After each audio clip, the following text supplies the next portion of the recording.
ಇವತ್ತು ಪತ್ರಿಕೆಯಲ್ಲಿ ಇಬ್ಬರು ಅಂತ ಹೇಳಿದ್ರಿ, ಈಗ 3 ಜನ ಅಂತ ಹೇಳಿದ್ದಾರೆ. ಯಾರೇ ಇರಲಿ, ಕಾನೂನಾತ್ಮಕವಾಗಿ ಏನು ಕ್ರಮಗಳನ್ನು ತೆಗೆದುಕೊಳ್ಬೇಕು ತೆಗೆದುಕೊಳ್ತೀವಿ. ಈಗಾಗಲೇ CBIದವರು ಆ ಪ್ರಕರಣವನ್ನು ಎನ್ಕ್ವೈರಿಗೆ ತೆಗೆದುಕೊಂಡಿದ್ದಾರೆ.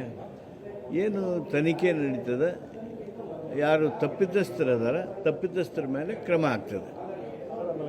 ಬಿಜೆಪಿ ಅವಧಿಯಲ್ಲಿ ಈ ಗಣ್ಯರಾವು ಡೈರೆಕ್ಟ್ ಆಗಿರ್ತಕ್ಕಂಥ ಒಂದು ಸಂಸ್ಥೆಗೆ 12 ಎಕರೆ ಜಮೀನು ಮಂಜೂರು ಮಾಡಿದ್ದಾರೆ ಬಿಜೆಪಿ.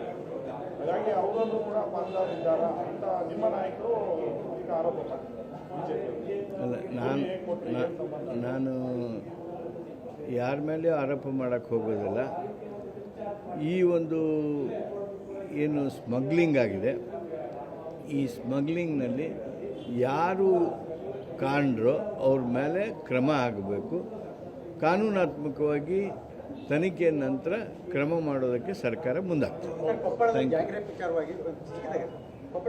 ವಿಚಾರವಾಗಿ ಜನಾರ್ದನ್ ರೆಡ್ಡಿ ಅವರು ಮಾಜಿ ಸಚಿವರು ಒಂದು ಆರೋಪವನ್ನು ಮಾಡಿದ್ದಾರೆ. ಹಿಂದೆ ಹಂಪಿನಲ್ಲಿ ಯಡಿಯೂರಪ್ಪರ ಅವಧಿಯಲ್ಲಿ ಸಂದರ್ಭದಲ್ಲಿ ಒಂದು ಪೊಲೀಸ್ ಡಿವಿಷನ್ ಇತ್ತು.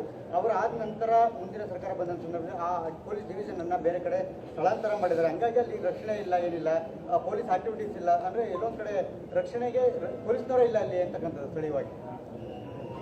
ಹಂಪಿ ಪರಿಸರದಲ್ಲಿ ಆಗಿರ್ತಕ್ಕಂಥ ಘಟನೆ ಅತ್ಯಂತ ದುರ್ದೈವದ ಘಟನೆ ಹಾಗೂ ಅತ್ಯಂತ ತೀವ್ರವಾದ ಶಬ್ದಗಳಿಂದ ನಾನು ಅದನ್ನು ಖಂಡಿಸ್ತೀನಿ.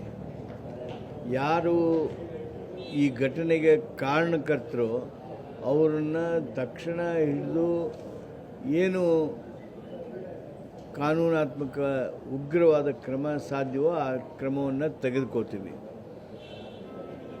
ಅಷ್ಟೇ ಅಲ್ಲ, ನಮ್ಮ ಪ್ರವಾಸಿಗರಿಗೆ ವಿಶೇಷವಾದಂಥ ಸೆಕ್ಯುರಿಟಿಯನ್ನು, ರಕ್ಷಣೆಯನ್ನು ಕೊಡಬೇಕಾದದ್ದು ಸರ್ಕಾರದ ಕರ್ತವ್ಯವೂ ಸಹಿತ.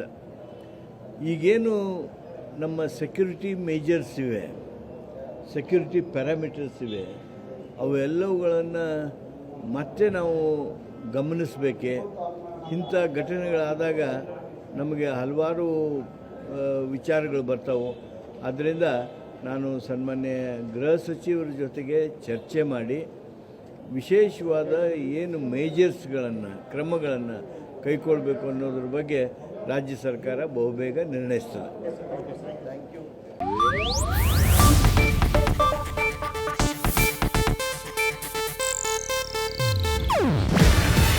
ಇದು ಏಷ್ಯಾನೆಟ್ ನ್ಯೂಸ್ ನೆಟ್ವರ್ಕ್ ಪ್ರಸ್ತುತಿ. ನೀವು ನೋಡ್ತಿದ್ದೀರಾ ಏಷ್ಯಾನೆಟ್ ಸುವರ್ಣ ನ್ಯೂಸ್.